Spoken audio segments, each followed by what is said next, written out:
खुद से बहस करोगे तो सारे सवालों के जवाब मिल जाएंगे। अगर दूसरों से करोगे तो और नए सवाल खड़े हो जाएंगे। जब मनुष्य अपनी गलती का वकील और दूसरों की गलतियों का जज बन जाता है तो फैसले नहीं फासले हो जाते हैं। किसी घर में एक साथ रहना परिवार नहीं कहलाता, बल्कि एक साथ जीना, एक दूसरे को समझना और एक दूसरे की परवाह करना परिवार कहलाता है।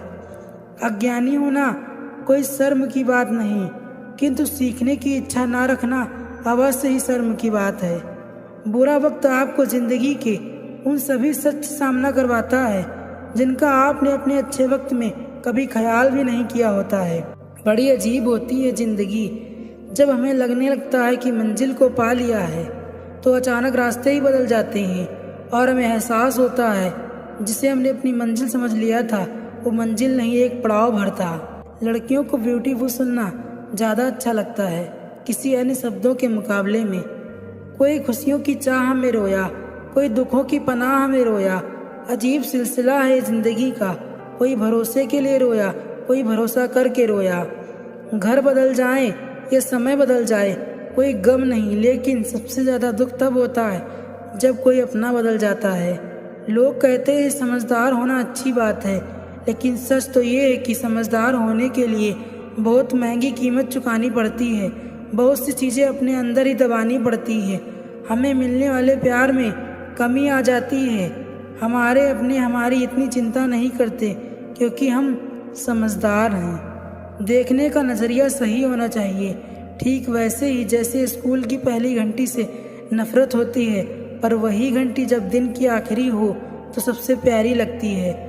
साइकोलॉजी के अनुसार जो लोग ज़्यादा ऑनलाइन रहते हैं वो रियल लाइफ में बहुत अकेले होते हैं। साइकोलॉजी कहती है जब इंसान को किसी से धोखा मिलता है तब वो इंसान वो सब कुछ सीख जाता है जो उसने अपनी पूरी ज़िंदगी में नहीं सीखा हो। जब आप ये सोचते हैं कि मैं अब बॉडी बनाऊंगा, उस वक्त से ही आपके शरीर की कोशिकाएं आपके शरीर को मजबूत करने में लग जाती हैं। अगर आपका दोस्त या प्रेमिका नाराज़ हो जाए तो उसे 20 सेकंड तक गले लगाएं। ऐसा करने से उनकी नाराज़गी काफ़ी हद तक कम हो जाएगी, क्योंकि इससे ऑक्सीटोसिन रिलीज होता है जो विश्वास को बनाए रखने के लिए आपको इंस्पायर करता है। अपनी भावनाओं पर नियंत्रण रखो। अगर तुमने इस पर नियंत्रण नहीं किया तो कोई अन्य व्यक्ति उनका इस्तेमाल आपके विरुद्ध कर सकता है। अपनी स्वयं की नीतियों और विशिष्ट ज्ञान को गुप्त रखो। समय आने पर कोई भी आपका शत्रु बन सकता है। उन नीतियों को ऐसा रखो कि किसी भी क्षेत्र में शत्रु को मात दे सको। तुम्हारा इस संसार में कोई नहीं, सिर्फ तुम खुद के ही स्वयं के हो। अगर तुम इस बात को समझ जाते हो तो तुम्हारा एक नया जीवन शुरू हो जाता है।